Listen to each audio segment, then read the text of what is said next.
In the beginning of the pandemic, Zoom meetings were a temporary fix, but now it feels like they're here to stay.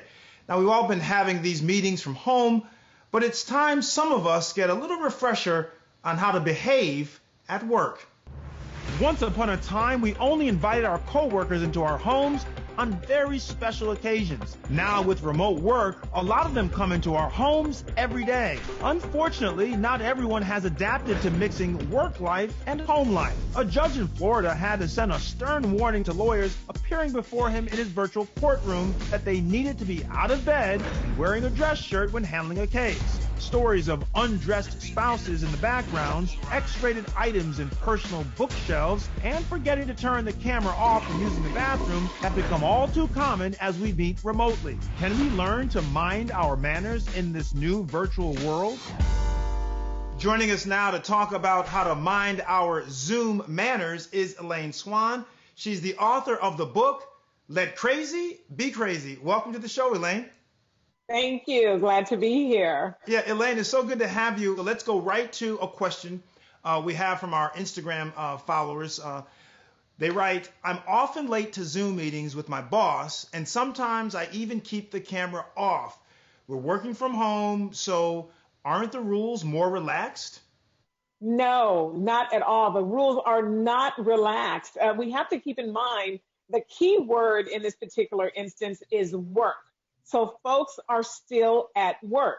And when we're at work, we're expected to arrive on time, just like any other instance. I mean, we wouldn't leave folks hanging out in a conference room while we saunter on in with our, a cup of coffee and snack or what have you. So we should not do the same thing when it comes to these Zoom meetings and leave that camera on for sure. I mean, it's really disrespectful when you don't turn your camera on. The only time it should not be on is if it clearly is a meeting that has been called where your physical presence does not have to be there. Elaine, someone on our Facebook page said they've had a coworker who eats and drinks while on a Zoom meeting. We've all seen that. Since we're not meeting in the same room and people are kind of doing their thing at home, is it okay to eat and drink while you're on Zoom?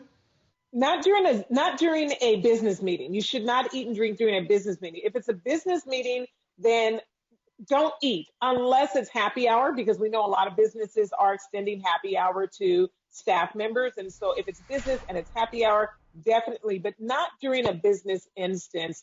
We again have to think about the fact that we must remain professional. Now, if you do drink at all, it should be something very simple, such as coffee or tea, or water, and then be mindful of when you're drinking as well, and what you're drinking out of. I mean, you want to avoid taking that plastic bottle and turning it up and then sucking sound, and here you are, gurgling and sucking.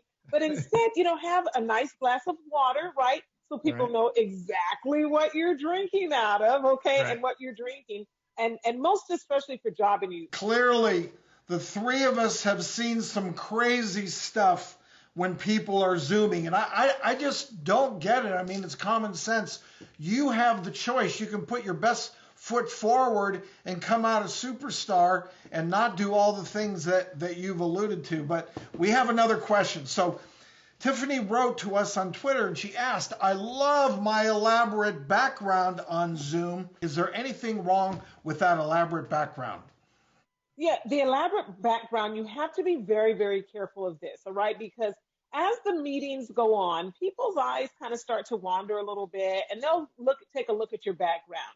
And one of the things that can happen if it's a little too elaborate is you can really develop resentment among coworkers, because they're looking and they're seeing, well, wait a minute, is that, is that a, very fancy painting or this and that? They're thinking, well, how much is she getting paid? Or how much, and so you really want to avoid doing that. So try to just keep it as simple as possible. We've had a year to kind of get this darn thing together. So figure it out, clean up your background, not so elaborate. You don't want to develop resentment among your coworkers. So thanks so much for all these great tips, Elaine. We'll talk to you soon. It's my pleasure.